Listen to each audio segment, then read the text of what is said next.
Thank you everyone for coming tonight. I am Megan. I am the Executive Director of One Book One New Orleans. For those of you who are unfamiliar with what we do, I'll give you a very brief synopsis. So One Book One New Orleans chooses one book every year, and we encourage everyone in the city to read the same book at the same time with the idea that we'll grow stronger as a community through a shared reading experience. But when we do that, we have to recognize that approximately 1 in 4 adults in our city experiences barriers to reading and literacy. And if we're going to be One Book, One New Orleans, we really have to do the extra effort to make sure that we're bringing in those 1 in 4 people who would otherwise be excluded from a community of readers. So we develop a curriculum around the book, and we give the curriculum and the book free of charge to adult education programs in both adult and juvenile detention facilities. We get the book into the ears of the listeners at WRBH, which is the radio for the blind and print handicapped. And we make sure that every branch of the New Orleans Public Library has a copy. During the pandemic, and since then, we've also expanded our outreach. We're now collecting donated books, and we're giving those books to folks who otherwise would not be able to access a book at all. Since August of 2003, we have given out 8,000 books around the community. And last but not least, new as of January 2023, we have just started a quarterly book club inside the Orleans Parish Jail, and we will be hopefully expanding that to bi-monthly next year. Now, what book is bringing everyone together this year, you ask? So glad you did. It is The Ones Who Don't Say They Love You by Maurice Carlos Ruffin.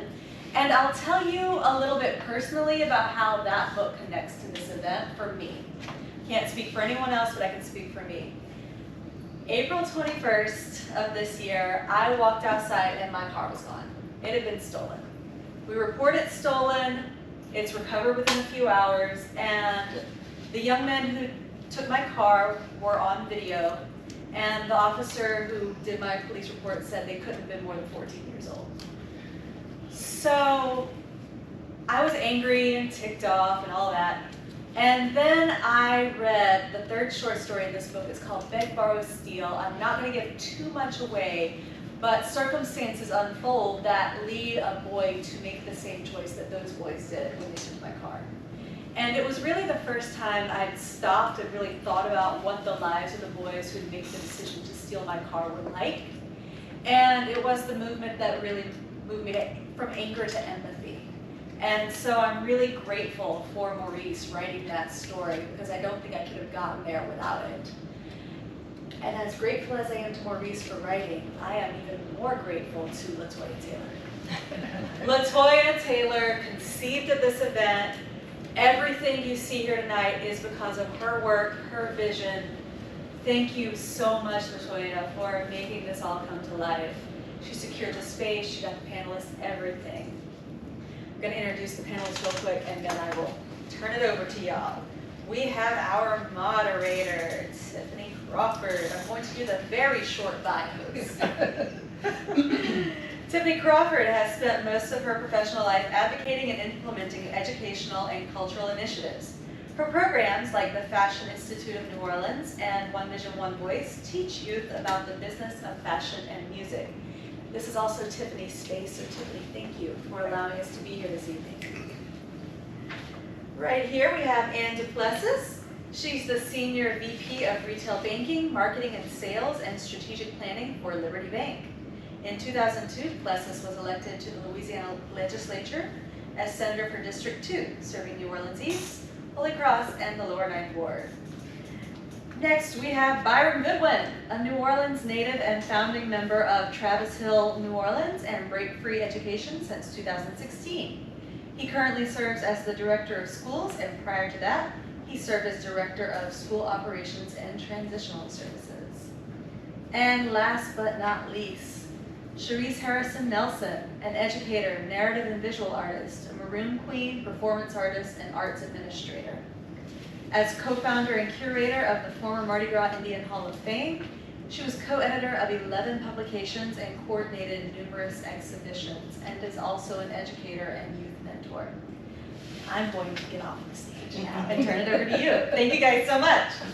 So good evening, everyone. Thank you all for coming. Certainly excited to be here. Certainly excited and thankful to this organization and LaToya Taylor, who has introduced me to it. And I am in awe of our panelists, and I look forward to the discussions that will come forth. And I'm glad that it's recorded, because I do believe that these are the type of discussions that can help bring our community forward. And the fact that people will have access when we're gone, that's a great thing. So let's go ahead and get started. You guys ready? Yeah. Okay. So in the book, The Ones Who Don't Say They Love You, there were common themes throughout the story. Violence, poverty, ignorance. Those were the things that kind of resonated, which all led to some sort of criminal activity. So that was really kind of interesting. So as you read the book, you're like, wow, really? Is that what we're doing? And because the book was centered in New Orleans, it kind of touched spaces. Although they didn't say it, some of their descriptors said, oh, they are talking about home, and New Orleans is home for me. And so although a low level of literacy is not a direct determinant of your probability to go to jail, of course we use those analysis to determine how likely or how unlikely will this person succeed or not. And according to the National Adult Literacy Survey, 70% of all incarcerated adults cannot read at a 4th grade level. So this means once they get out, even to be able to perform basic functions, they are unable to do so. And so data supports that those without sufficient income earned by work are the most prone to crime. So here we are, the ones who don't say they love you. So let's get started with the $1 million question. And panelists, you all just jump in no particular order, whoever feels brave enough to go first.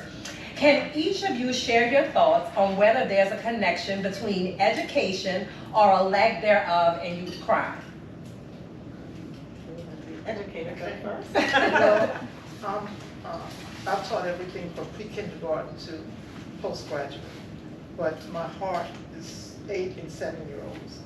We have a book program, the Downhouse Senior Book Program, and honor of my father, who read over 40 books a year and had me reading Soul on Ice when I was like 12 years old. I really didn't understand it, but I knew it was a cool book, and Eldridge Cleveland was a cool dude. And I kind of understood. But, you know, I had a lot of support. But as an educator, and I just made a post about this, I was walking to the museum, my mother's museum, and a news reporter stopped me to ask, did I know about the carjacking in the neighborhood? I said, yes. He said, would you be willing to do an interview? I said, yes, but only if you include my remarks on the root causes of a lot of the carjackings and the crime that's happening in the community. We agreed because, and he did for the first broadcast, but for the later broadcast, I don't know why I said this because I should have known better.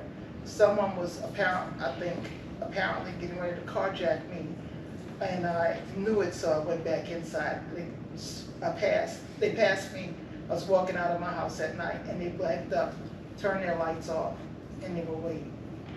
But I turned around and went back into my home and called my mother just to have someone on the phone for a few minutes.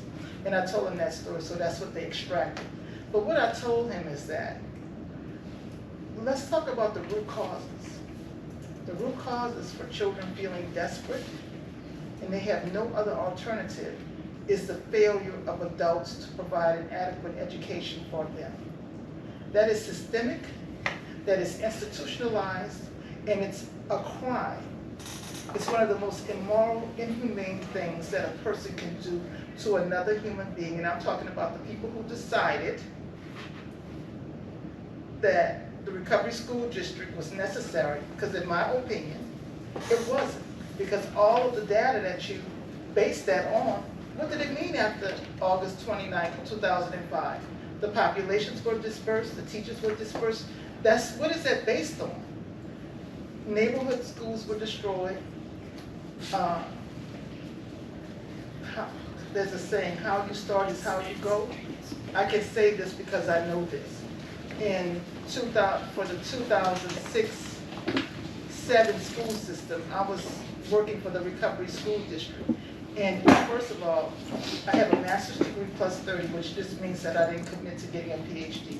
until, you know, and then I didn't get it. I did enroll, but then I didn't get it. But anyway, they had us, and I have a lifetime certification.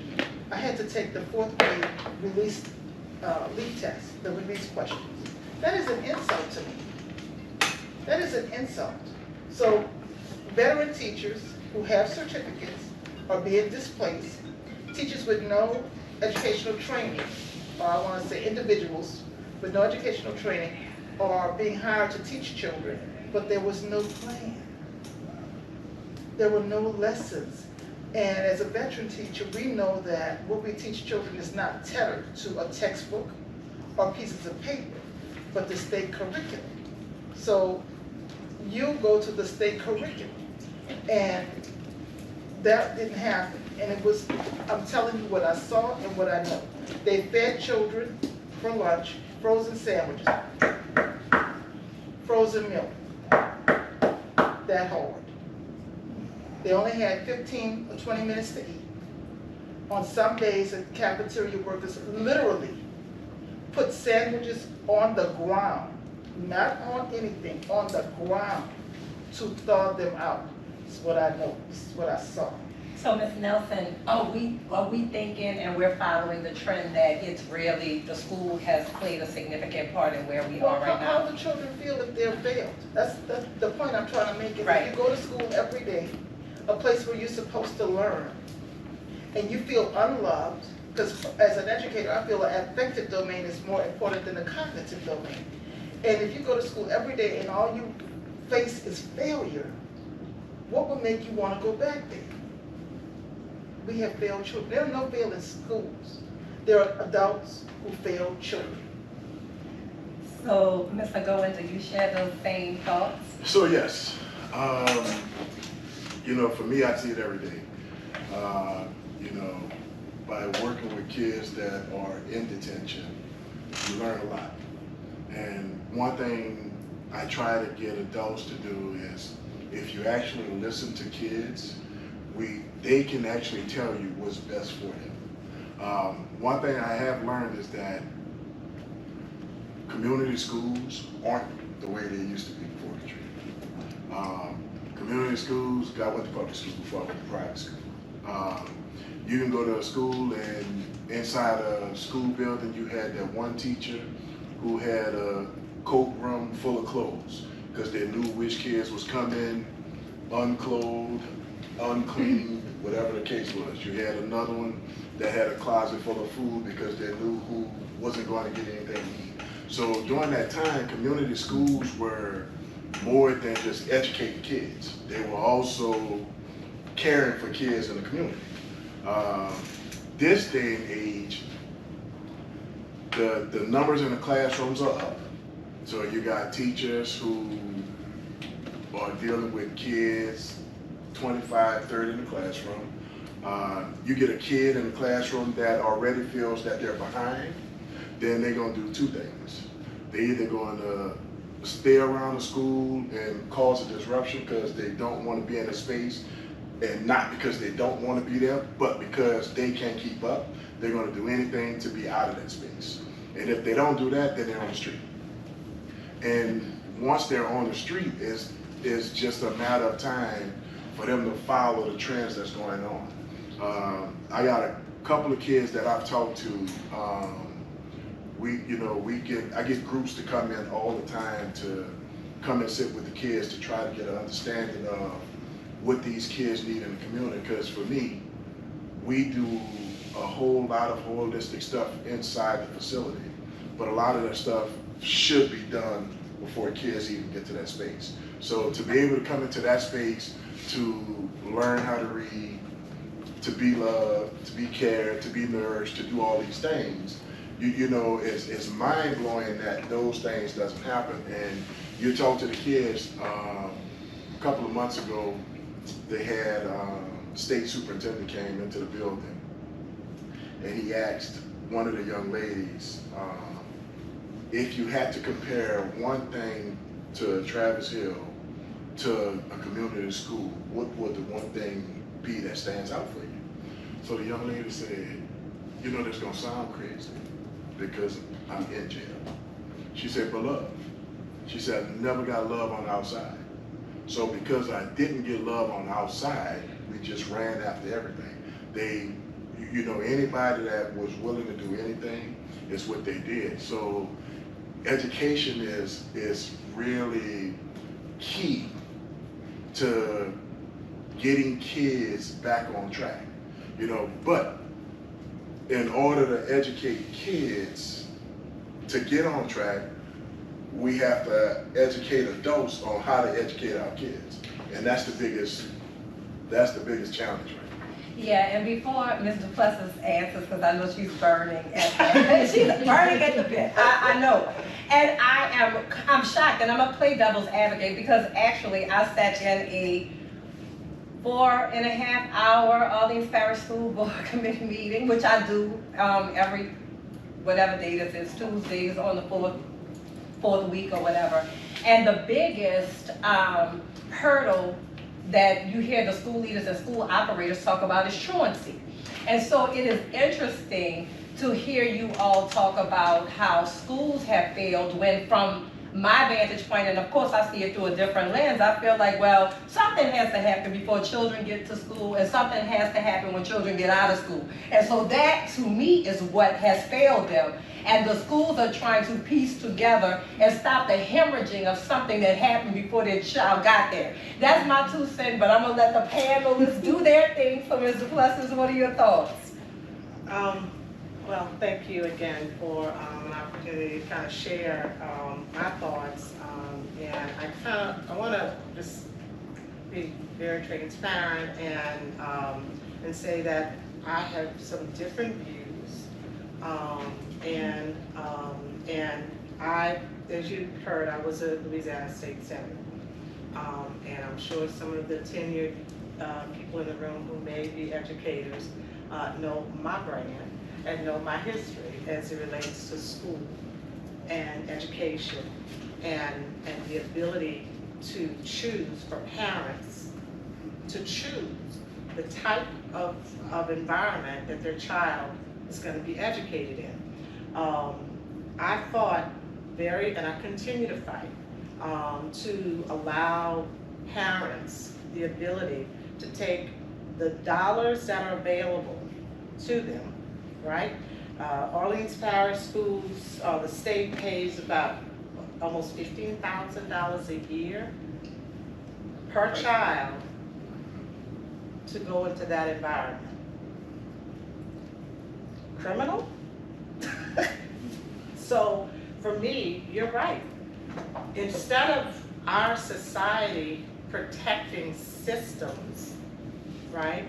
Instead of our society holding on to a method that worked then, but today our world is different.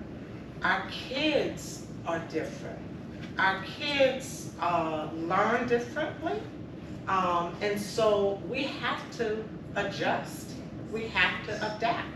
And so in my opinion, you know, the question is there a connection between being educated and crime? And absolutely there is a connection. When you have children, when you have adults, when you have old people who are unable to see a future, unable to see what else is in store, and all they know is the moment, right? And that's real for these kids. That's real for adults. It's real for their families.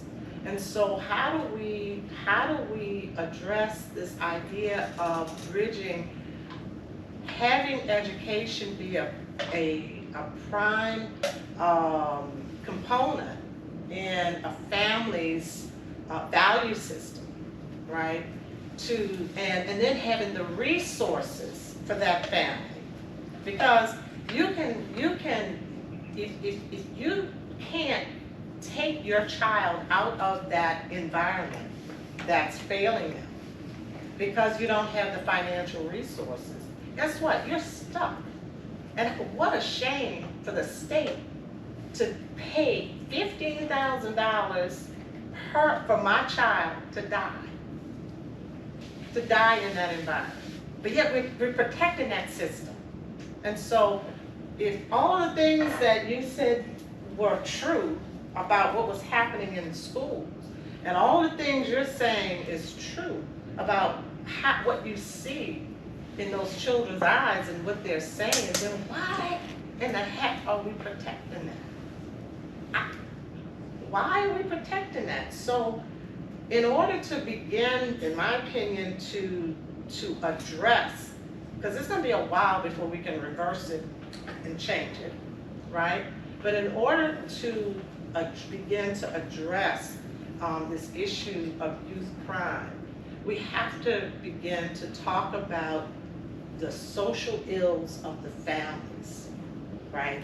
Because, you know, yes, we thought when we moved to a charter world in 2000, whenever we did it, when we moved to a charter world here in New Orleans, that things would be different, right? And that hopefully it would be a better outcomes for kids. In some instances it is, in some instances it is not. And the reason is because we have not put into the equation how to address the social ills of what that child has to travel through to get to school. I mean, you told a story, and I don't want to hog it, but you told a story about how you felt when you saw those kids were stealing your car, and you found out they were 14 years old. Well, I got a story very similar. My dad, Baptist minister, a cab driver, was shot 7 times for $4 by 2 14-year-olds who should have been in school. Killed them, right? Who should have been in school. And to your point, I was mad, and then I realized, I said, there's something about why that child was not in school that caused them to choose to take somebody's life for $4. There's something about what is happening, and yet we keep protecting that system because we're trying to protect grown folks' jobs. We're trying to protect grown folks' jobs. So I think that we have to start talking about not only what is happening in the classroom, but what is happening outside the classroom with our elected officials, with both black elected officials, white elected officials, the Democrats and Republicans who are fighting over whether we ought to protect unions, whether we ought to protect the traditional public school, whether we ought to, yes, we should protect teachers, we should protect doctors, we should protect, you know, police, because all of them have a role in protecting us. That child is with a teacher 80% of the day, right? And guess what? We protect teachers, and we say, and I don't want this to be a teacher bash because it's not, but we say, oh, they're tenured, and no matter what, they get to keep their job whether they're educating my child or not, right? Well, no, because you are not going to want your doctor to do surgery on you if they're not there or if they're not performing to the best of their ability. You don't want a police officer who's going to brutalize people if they're not doing what we expect them to do, the outcomes we expect them to have, right? So I think we have to have a hard conversation, and the conversation has to be different, and we can't be afraid to have the conversation. And I'm a black Democrat woman, and I was the only one at the time that raised my hand and says, we can't keep protecting this system because we're killing our kids. And guess what? All those teachers who are in that system and protecting them, guess where their kids are? They're in Catholic schools, they're in private schools. They're not in that system they're trying to protect. So I think the conversation has to be much bigger and different. Not just talking about poor little kids that's coming in and the teachers and the cold sandwiches. We got to start talking, having a whole different conversation, and it's going to be hard. So panelists, we're gonna have to move this. We're not gonna get past 3 questions, and I have a whole book of questions. But before we move on to the second question, I'm just gonna ask, because we talked about education. If you had to rate if you had to weight socioeconomic versus education, which one do you think is causing most of our children's situations? Is it more the lack of education or the lack of resources at home? If you had to give me 60, 40, 30, 50, either way. I think 80-20. 80-20 where? 80-20 on what side? Social, in my opinion, because think about it. When each one of you have jobs, you have different things, and when you are stressed to a point that you can't fathom, you can't think about anything else, you are tired, the world is just, and you don't know how to get out of it. Guess what? Ain't no kind of book you can put in front of my face or whatever is gonna force me to learn or comprehend what it is you're trying to. So if we can begin to address the mental health and social concerns that the families, because the child is part of that family, what's happening in those doors, behind those doors in that home, is having a direct impact on those kids' ability to comprehend, absorb, and care about learning. Mr. Goodwin, Oh, yeah, I agree. what's your number? I would definitely say 80-20. 80-20? Yeah, you gotta, my reality is, I got kids that are doing phenomenal things. But my truth is, they get released today, the phenomenal things they may do for about a week, but after that is survival mode, because they're back in that same community. They're back in that same space. So the goal is trying to figure out how to fix the community portion of it, of the family. And that will ease the education piece. Because right now, like I said, me being in the detention center and in the jail, kids come in, I got kids that came in that couldn't read but can read now. But they're in a safe space. They're getting meals, they got their own rooms, they're getting the care, they're getting the love. They don't feel threatened, they don't have to look over their shoulders. They're not wondering where their next whatever is coming from. But back at home, you're wondering what I'm getting next, what I gotta do for my siblings, and it's nothing against parents, but we have a lot of single parent homes. And most of my parents work anywhere from 9 in the afternoon to 9 the next morning. So, it's mostly overnight, so kids will tend to be a creature of habit when parents not around, so definitely on the community side. Mrs. Nelson? Well, to me, that's a complicated and complex question. I have a complicated and complex response. I personally believe that it's almost 50-50. It's like nature and nurture. You may have the innate ability to play an instrument, and you may do well.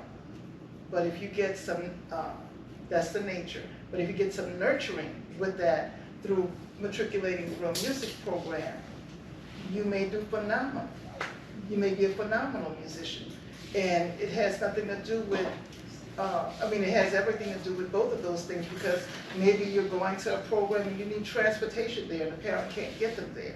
My brother, Dr. Donald Harrison Jr., has a program. He's worked with children, not a program.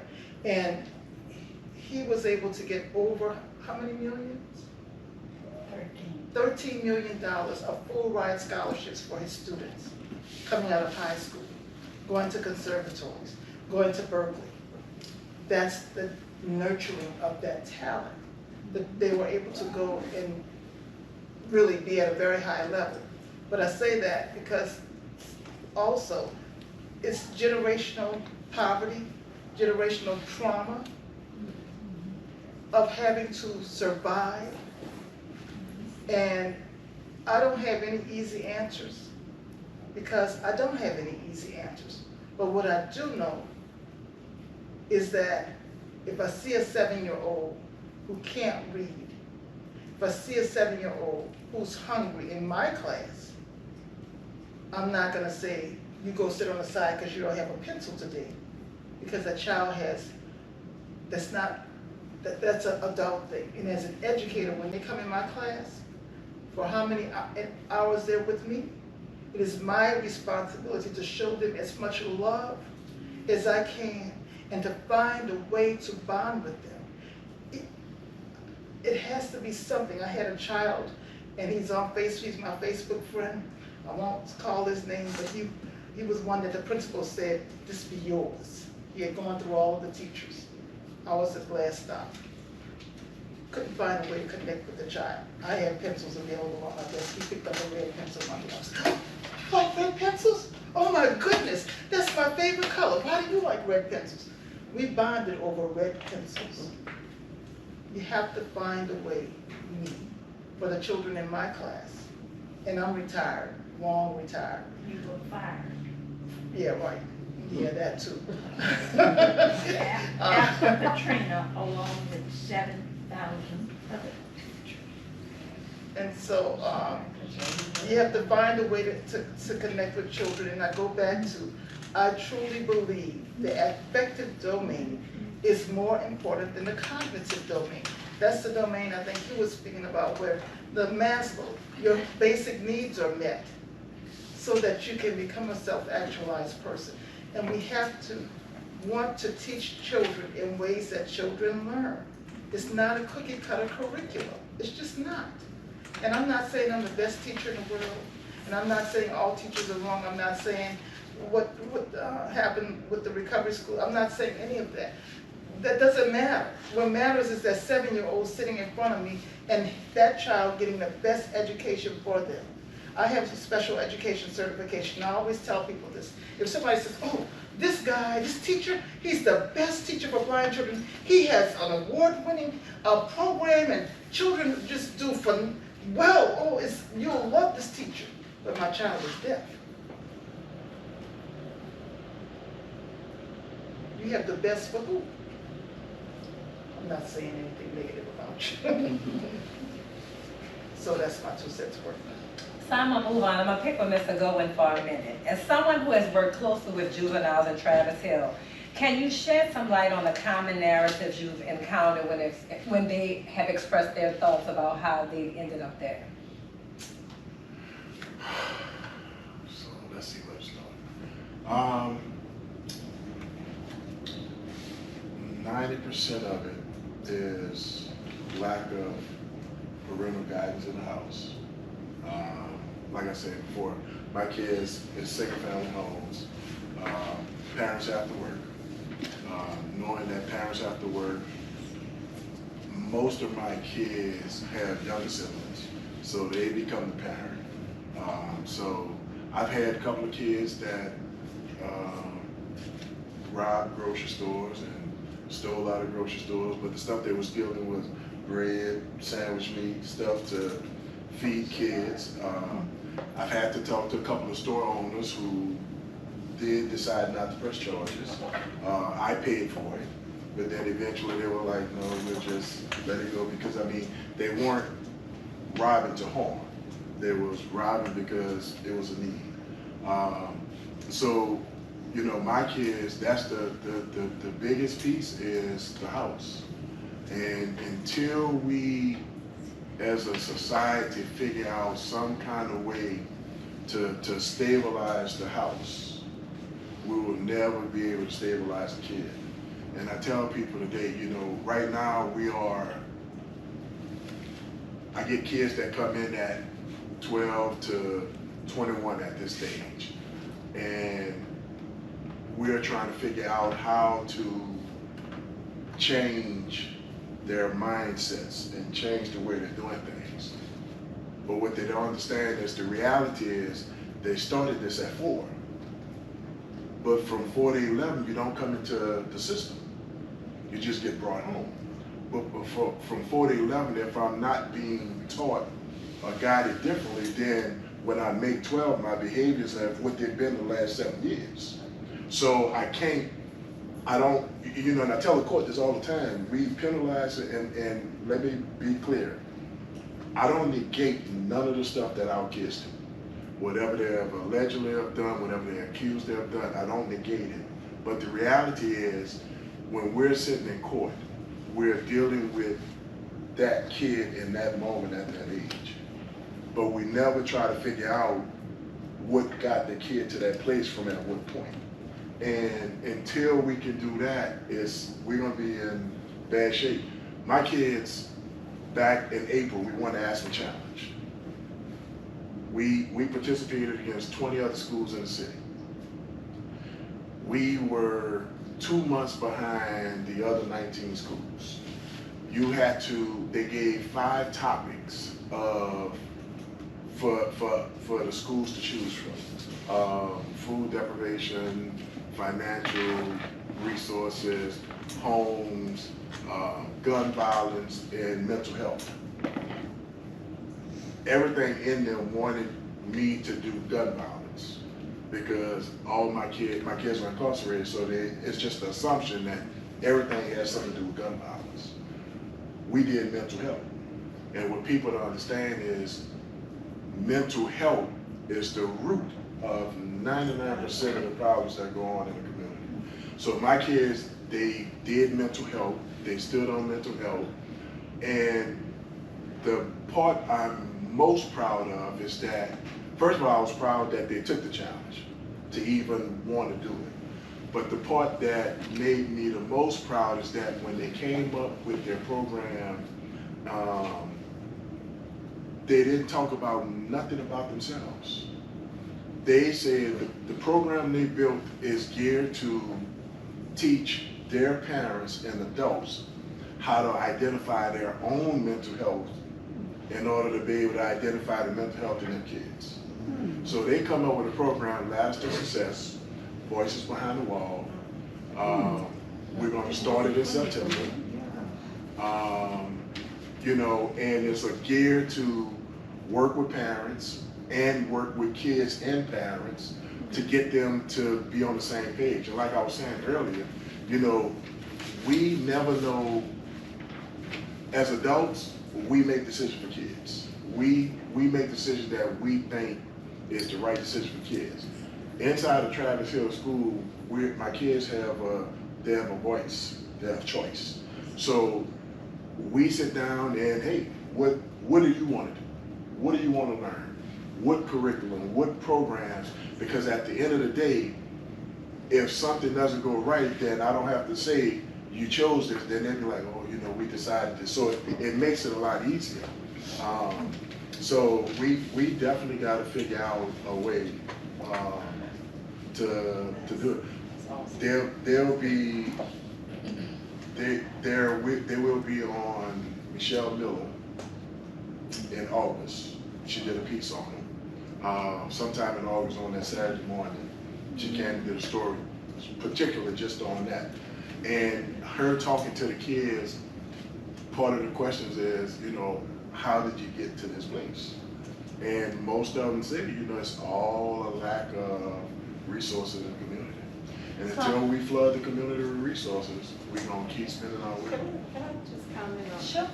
So, and one thing we haven't said tonight was the role models that these kids have. And I'm turning this on you because I've never heard anything about this until now, and I think you have to be commended because what you're doing is you're providing not only a positive role model for these young men, you are teaching them, whether you know it or not, how to communicate and how to think strategically and think, right? Whether it's they're educated while they're thinking, but you're teaching them to think. I'm in the business world.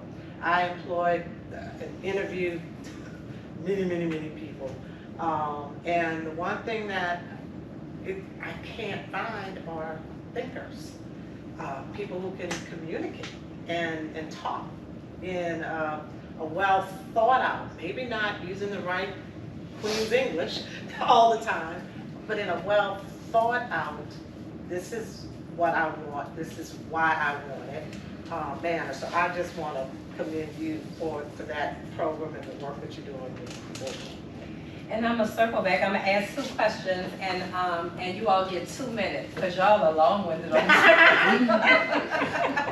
this. Great information, great information. The first thing I want to know from the panelists, I guess out of the 2-part question is, should I care why? Should I care why when I walk out the door, 3 of my car windows are bust, well, no, I'm sorry, 2 of the car windows are bust open and 1 of my cars is gone? Should I care why they did that? Should I care why, if I'm being carjacked and dragged up the street, should I care why?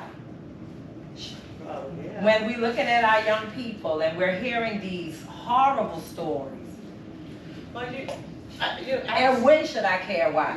Should I care why, and when should I care why? I think, And if y'all answer wrong, it's gonna be why should I care? well, I think the obvious answer is yes, that you should care.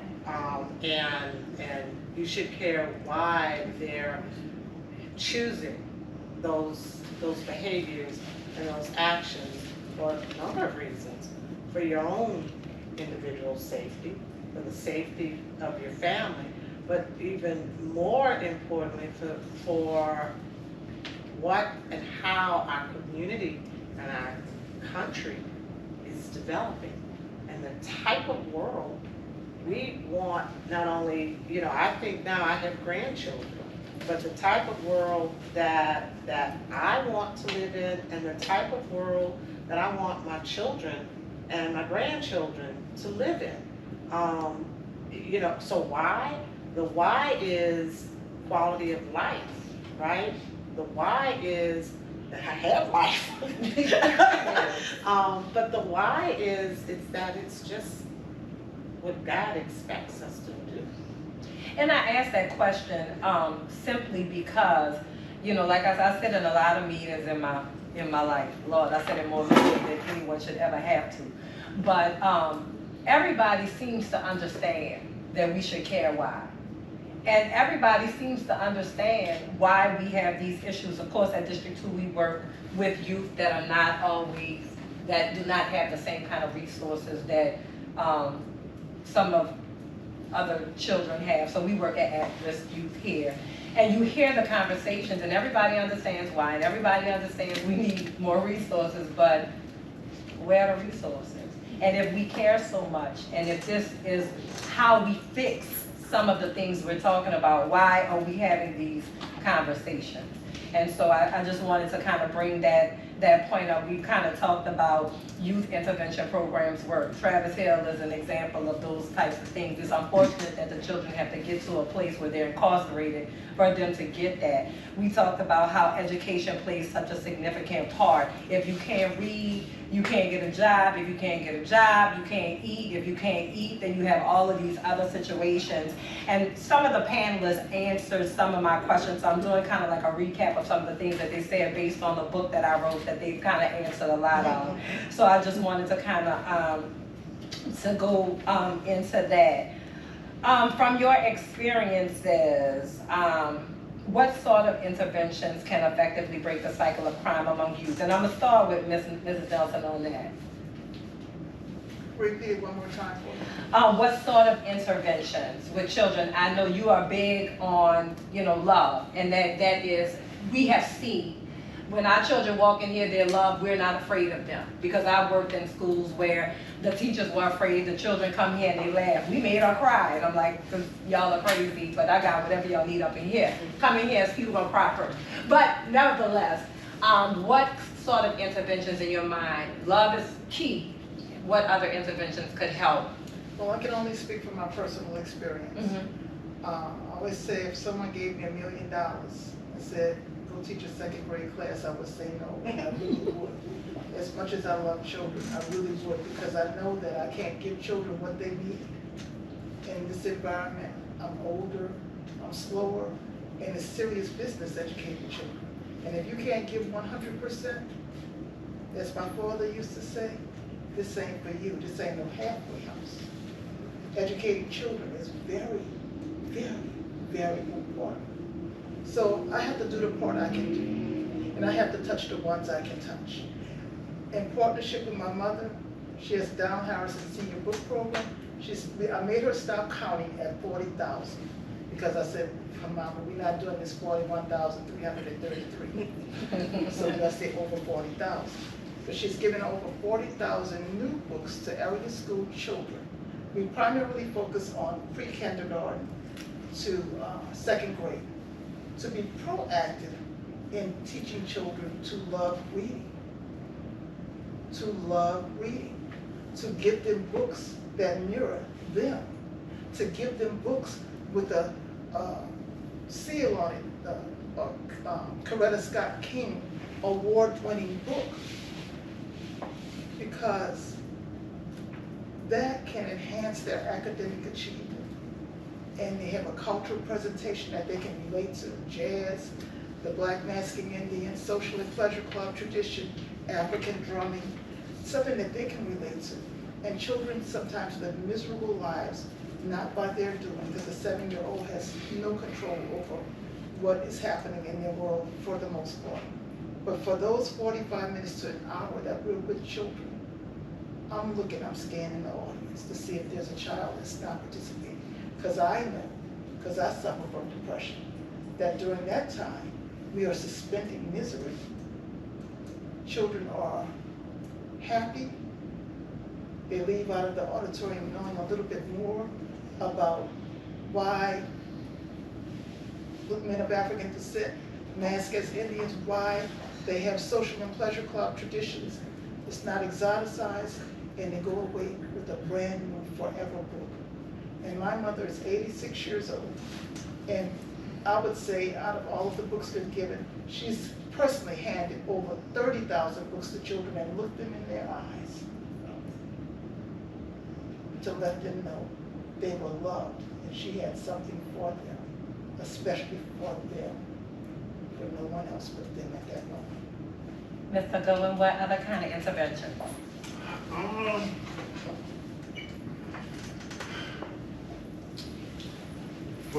In reality, we have to start with the babies.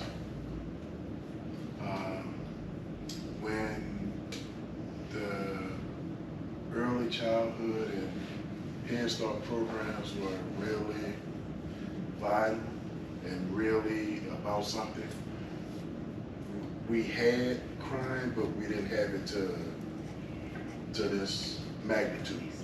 At this place right now, kids that are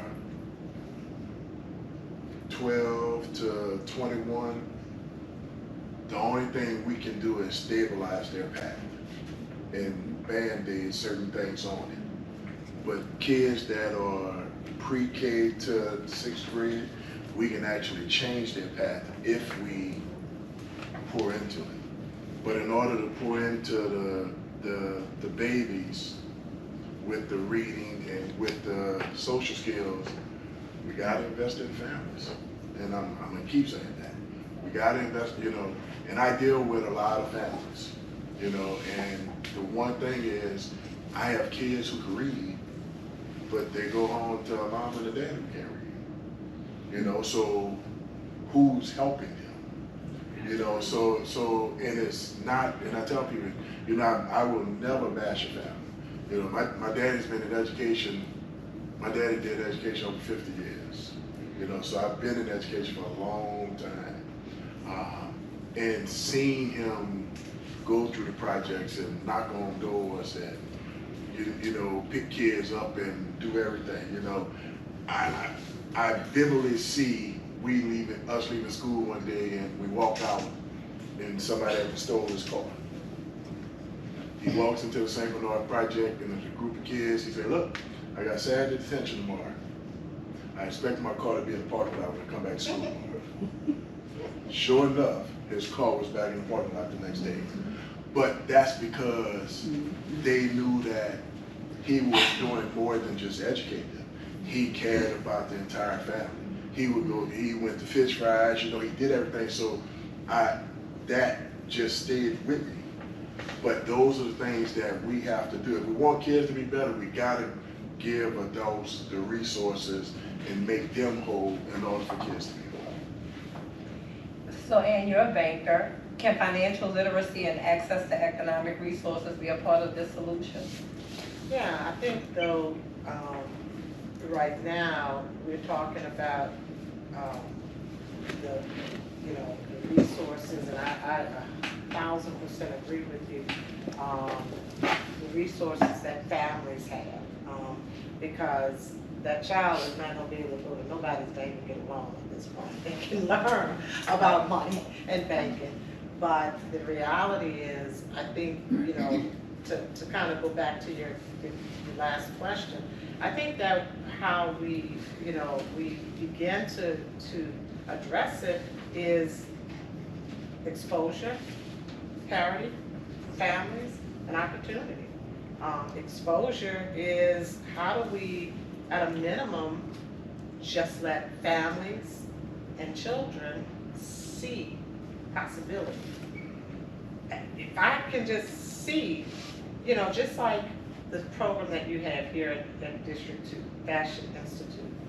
As you indicated, you have a lot of kids who come here that had no clue that they, you know, what they're gonna do if they graduate from high school, right? And your program has been able to take a God-given talent individually and bring that out, nurture that, and you've exposed them to possibility. Well, they take it from there because they are able to see what lies on the other side. And so when you introduce that to family, right, and put with it parity in access, right, then I think that begins to go a long way in families helping to pull themselves out of wherever they are, and kids, you know, the benefit from it. And so I'm looking at my watch and I see that we are running out of time. So this really should have been a part 2. A part 1 and a part 2. But before we leave, I do want to give the audience a chance to ask any questions if they would like. And then if you all have any questions for our panelists, feel free to raise your hand and I'll acknowledge you, and then we'll close out with our final question, if that's okay. I have one question before you do that, because I really am curious. What is the cost of incarcerating a person for a year? Do you know? The cost of incarcerating. So on the adult side, it's probably about 60,000. On the child side? Child side, I would give it probably about 40, 30, 40. It's about More than the average income. More than average, they pay a child. Yeah. Listen, I mean, Because you always hear people say, well, I've heard people say it costs more to incarcerate than to educate, but I never knew really the disparity. The criminal justice system is a big business. Right, big business. You know, and I tell people all the time, you know, they do them studies for real at that 2nd and 3rd grade level, which makes them build facilities because they know it's coming. Yeah, and I tell my kids all the time, my goal for the last 28 years was to work myself out of a job. That's my goal, to work myself out of a job. It just hasn't happened. So for me, I said if I'm going to have to be there, I want to be the one to be there because you know, I don't have sympathy for kids. I have empathy for kids because I feel what they feel. I don't just say it to kind of like make them feel good. I literally feel what they feel. And one of the things I think for me that really hit home is that, you know, in my era, you know, we had dinner, everybody sat at the table. And that's where everything was talked about, everything was discussed, everything. This generation doesn't have it. So one of the things I did with JJIC is we do 4 dinners a year. The kids have to dress up, the parents have to come in and dress up, and they do dinner together at their table, you know. But it's also teaching the adults how to do some of these things, you know. So, you know, my creativity is anything I can do to support a kid. I got 4 kids at JJIC now whose parents are incarcerated. So we do virtual visits to try to mend these relationships. You know, you tell these kids, I don't have a relationship with my mom. Now they have relationships. But we do everything we can possibly to try to mend these relationships. So audience, any questions? Ms. Nelson, you made a comment that you would not take $1 million to teach a second grader today. Can I ask, what is the difference between what one today needs versus, I don't know, 20 years ago when I was in second grade? And why do you think that is? If it's just technological advancements or what? And has the technology made us richer or poorer for it? Well, I feel that I can't give them, first of all, I'm older, I'm 64. I really don't have the stamina to teach children in the ways that I want to teach them. But you're tethered to something that sometimes I know is not the best way to teach children. And I'm certified in gifted and talented, and it's best practices for gifted children. Best practices, why are they for gifted children? They should be for all children, because it's teaching children how to learn, how to be self-directed, because that's what gifted is. I don't tell you, we sit down, what you want to learn. I know more about forts than I want to know about forts, because I taught 3rd grade and that's what they were interested in, pears and eggs. That's a sulfur-based fault. You must have ate eggs this morning. But, well, they're vested in that. They're committed to the task of learning for themselves. And you're tethered to something that's not successful. I can't be tethered to something that's not successful, because this is not play. This is for real. If I'm teaching your child, do you want me to teach them in a way that's not the best way for them? And I definitely agree with Mr. Duplessis. You shouldn't, my child went to public school. My child graduated from Warren Easton. He went on to UNO, North Carolina School of Arts. He didn't like it. He graduated from UNO, but he graduated from USC with a master's degree in cinematic arts. But he was able to do that because he was able to write an essay about growing up in New Orleans, his real life experience, and able to matriculate through that, to get that degree by directing and writing a film on the Mardi Gras Indians, the Black masking Indians. So all of that's important, how to bring yourself, how to be task committed. He was task committed because he knew about that. And I really believe you give children a web and as many experiences as they can, because to me, that is what they build on. The more they know, the more they know. And my comment is more of a comment instead of a question. I actually can resonate with a lot that all of you all have said. I've worked in the criminal justice industry for over 20 years now. And I myself is a product of Central City.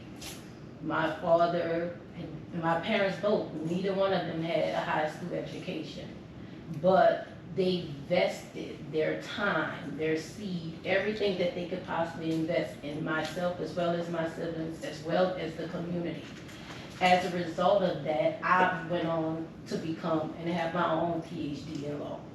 And so at the end of the day, for me, I hear everything that each of you all are saying, and now I'm doing this study where I'm trying to bridge the gap between from brokenness to wholesomeness for our kids. Because right now I'm dealing with a caseload with a lot of young girls today who are being human trafficked, who are victims of sexual assault. But then when you sit down and you have a one-on-one conversation with them, a lot of the problems is the problem is rooted in the fact that there is no sense of village. There's no sense of hope. There's no sense of love.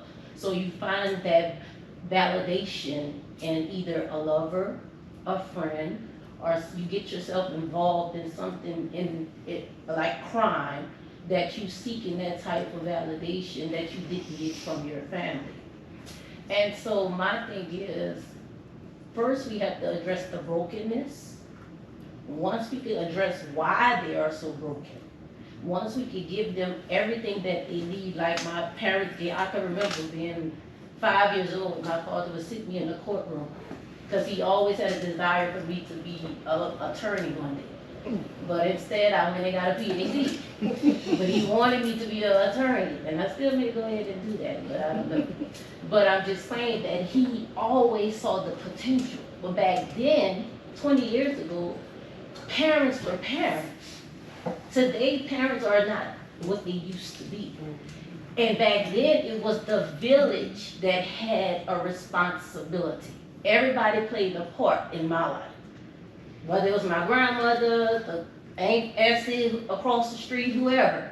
That's where we get this southern, we name, oh, that's your cousin. That ain't even my cousin, but that's my cousin. But however, it was the village. And so just to piggyback off a little bit of what every one of you all said, if we could just get back to the village, then I think that we can focus on making education better. But you can't educate a broken child. Right. The child have to be whole first. And then you can educate them.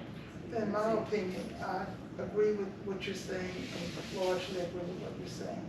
But I'd like to take it a step back even further. And the system that created the situation that the parents are living in and experiencing. Because that system didn't just pop up. That system is by design. If you take the home, now let's go one step back. Gentrification, are you living in a safe house? Do you have air conditioning? Do you have heat? Do you have water? All of the things. Are the streets in your neighborhood repaired? Are you looking at despair when you come home? We have throwaway children, that's good enough for them. We have throwaway people, that's good enough for them. We have throwaway communities, that's good enough for them. And you know they could have another word after them. I'm just saying. So I agree with you, but I'd like to go, let's start dismantling those systems. Hi, I'm Dr. Pollard, and I have the privilege of, I worked in New Orleans, in Orleans Parish before Katrina, and then I left for 16 years. So I'm not really sure what happened with the charter school systems because I wasn't here for that. And then I came back to teach here. And when I came back and I walked in the classroom and my colleague had a piece of chalk, I said, wait, what year is this? This is 2017, and you still are writing on the board? Like 20 years ago when I went where I was teaching, my nephew was there also with my sister. He was taking online classes. He would be home in the 11th grade. I'm like, what are you doing? He's like, oh, my teacher's online. Well, we were forced to kind of go to that with COVID, right? So I agree with most of, some tidbits from each of the panel members. But I do think there's another conversation, an honest conversation that we won't have. And when I bring it up, people kind of get into certain feelings, and so we shut it down. There is a bigger system. Let's start with the homestead exemption. But then when you bring that up, we don't want to talk. When we worked in another place, the entire community, they want the children to graduate and stay there. They don't like low-wage learners or workers. So let's have a good conversation. I agree with you. I'm not a charter school advocate at all because we need to go back to the community. I agree with you. Yeah, it's all part of it. Exactly. We have education is not separate, it's married to the community. So we can't talk about let's give a book to everybody, every child, without talking about the rest. So I do agree with your points on that. But No, I don't think I- anything that I do, I'm not saying I'm making a difference in the community. I'm making a You difference are. with the one sitting here. Yes. I am a strong believer, I'm making a piece now of starfish. It mattered to the one who a man threw back in the ocean. Correct. I agree. I've visited students in jail. I've been to the schoolhouse on Christmas. I left my own family to go and serve food to kids who didn't have it, right in Carter G. Woodson. Because I had to dive on the floor because somebody was outside shooting. When my own son is at home, 3 months old. So I've done all of that. Yes, both of us have. I've been to jail too many times to see students. You know, but we gotta look at, for instance, my mother is an older lady, right? Taxes are frozen. I said, you have a school down there, have you been to the school? Well, no, but you can't do that because you're still vested. Because it's either you're gonna help out right now or God forbid something's gonna happen to you and you're outside coming from Rouse's or something like that and somebody's, you know, so it matters.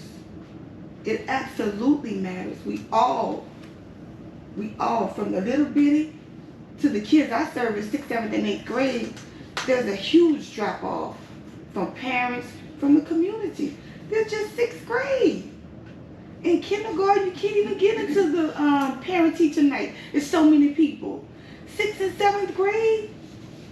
So they tell all their inner thoughts to me. We got to do something for those girls who are out making duck lips and want to wear the skimpy stuff, and you have grown men walking around the school. But nobody's teaching them. So it definitely, everybody agrees, it definitely takes a village and everybody has a part to play, so we certainly understand that. Yes. We're gonna take one more question. And mine is more of a statement, and it's following off of you and piggybacking off of you and all three of you up front. And to make it even deeper, because I taught in school for 3.5 years and almost choked a kid, so I had to retire. But then I worked for Recovery School District, which I thought was an epic fail, but I trained teachers and recruited them and told them, you're not gonna make it. Go back to wherever you came from. It's not gonna work, you're not gonna work. Because I saw myself in them. Mm-hmm. Like, it wasn't for me, I know it's not for you. Mm-hmm. But I think, and I remember in 7th grade, how we used to, and this is so taboo you can't even mention anymore. We used to do the prayer, Pledge of Allegiance. Mm-hmm. We've taken Christ out of the schools. Mm-hmm. We've taken him out of everything that means anything. So now we have the girls being pregnant in schools, the guys having sex, of course, because they can't do it by themselves. So when do we say it's got to be, we've got to put, I guess, parenting back where it's supposed to be, and the family was mother and father. And a lot of us didn't have it. Of course, I did. I was blessed with it until my parents divorced. But it was ingrained in me. My mom was like, you have a child, I will kill you. You know, it was, not, and not in a bad sense, because I know she wouldn't kill me, but my life would have ended. I wouldn't have gone to prom. I wouldn't have gone here. When do we instill God back into our children so that maybe they won't do that and we can start getting the families back again? To me, that's it. I know that sounds simple in a sense, but it's one of the hardest things because we've taken it out of everything and we think our kids are going to be okay without Christ, and they won't. They just won't. I will say that in order to do better, you have to see better. And we have to start just really being honest about what our children see. Right. We look at social media. We had a social media question. We didn't get to it, but social media has played a part. We look at sexualization on television. When I was growing up, they couldn't even show a bra for a bra commercial. You didn't know what they were selling. If they were selling the sky, the horse, the pony, you didn't get it with the rocket, you couldn't show it. And so things have changed. And so what our children are seeing, they are acting out. We look at video games. If you all have seen, I don't know how many of you all have watched video games. I have a younger nephew. I'm horrified by some of the stuff that they are able to act out on television. And then they get caught up because they're not developed socially. So we have a lot of work to do. And I guess I was gonna give you all a final sentence, but I guess because the consensus is, number one, we are the village, we have to be the village. And so we cannot not be the village because it is going to continue. And part of that, and I'm gonna put in my little plug, because we have to get involved. We have to get involved with the political process, with the social process, with the, we can't sit back. It doesn't work. It does not fix itself. And I will say about a centralized school system versus a charter school system. If you put steak on a garbage can platter, it's still gonna taste like garbage. I don't care. And so I don't really care about systems too much. I care about parents being able to put their children where they need to be. I care about parents being involved in their process and understanding what's going on. I care about parents being parents, as all of us have expressed that we do. And so I just hope that we use this as an opportunity. We're so thankful for the panelists, for the information, and for being involved.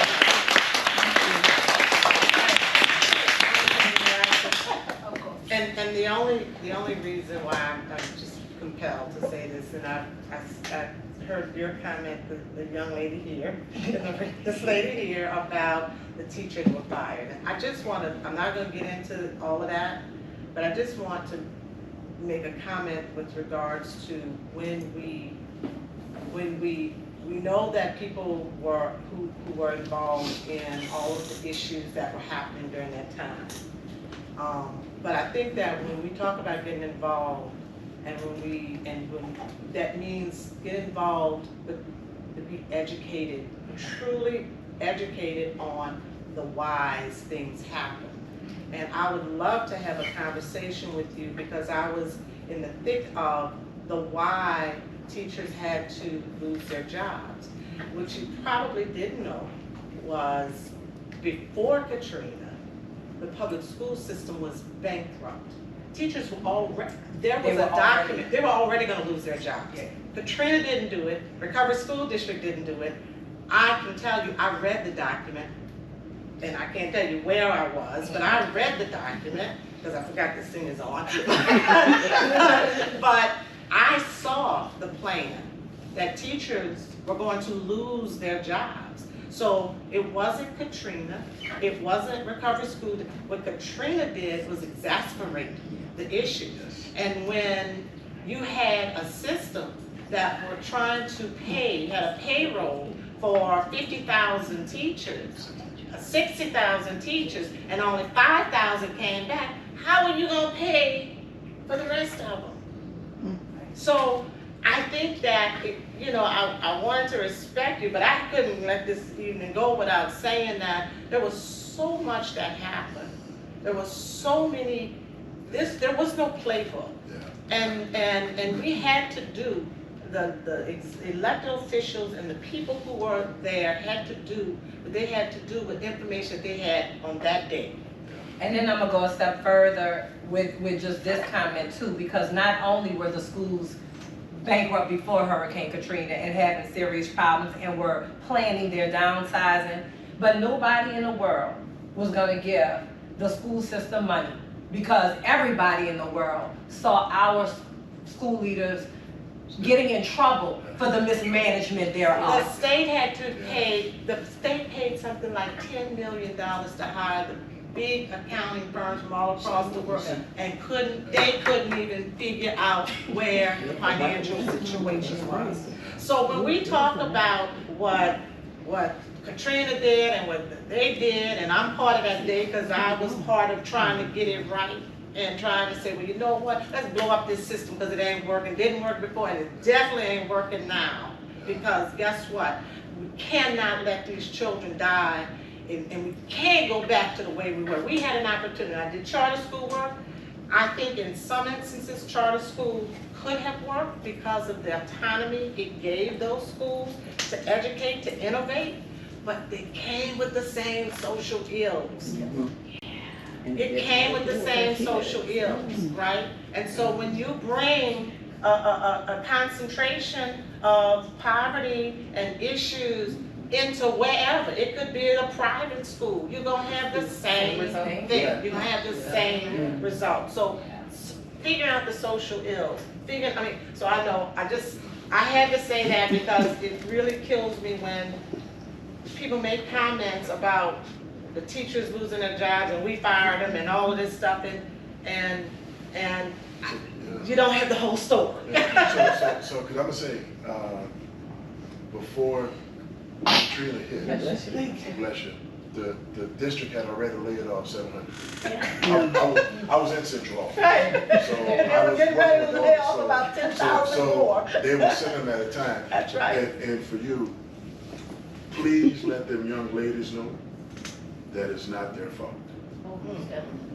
Because that's what I have to deal with mine. Because when you talk to them in their mind, it's their fault. So that's what keeps them drawing to that. So they gotta look like that. And the last thing I'm gonna say is that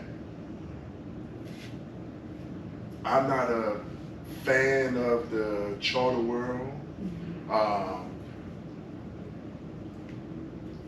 All the thing the charter world did, and it's not them, but it's what's put together is it killed the dynamic of the community. Yeah. So we keep saying we want to go back to community schools, we want to go back to community schools. There's no community to go back to. But let me say this, and I feel compelled to say this. Community schools were great for people who live in great community schools. Yes. But when you live, for instance, my husband, and I'll use a personal story, my husband graduated, and he graduated from college, and he's gonna go make a difference, and he's a special ed teacher. He went to a school, I'm not gonna say the name of it, I don't even think the school is in existence now in New Orleans. He had 30 special ed children, first year teacher, came home with and he felt like a glorified babysitting service. The turnover at the school was so ridiculous, and I'm talking 30 years ago. I'm not talking yesterday, I'm talking 30 years ago. It was so horrible. And so for children that lived in that particular community and who were tied to a zip code, that was terrible for them. You know, for me, where I grew up, if I had to go to my community school, that would have been terrible for me. I thank God that my parents had the resources to embarrass me, put me on a yellow bus, start from the beginning of the broad line to the end of the broad line, and I got to go to McMain because McMain was a better school for me. You know, so at the end of the day, and I just feel compelled to say that when we start talking about community, it's great for a good community. Exactly. When we look at New Orleans, and we look at the New Orleans community, where on St. Charles you can have affluence, around the corner you can have abject poverty. Exactly. I don't know if I'm doing it community. Just one last thought, y'all, as we talk about the way it was, the way we were, remember that song? Yeah. The world has changed. Yeah. We have to redefine community. Because guess what? How often do your children go outside and play? They don't. Y'all listen to Steve Harvey this morning? Them children don't. They talked about how they did and how we communicate today. It is nothing. Our children don't have a clue. The parents, the 20, 30-ish, 40-year-old parents, because what? Katrina was 20 years ago. Those kids were 10, 15, they're the parents, they're 40-year-olds now. They're almost, so guess what? The world is different. Our grandchildren, my 18-month-old, take my phone and he'll tell mama, because he knows at 2 years, 18 months, that my face will open this phone. And then he starts looking for the YouTube thing and he knows how to go direct. You guys, some adults don't know how to do that.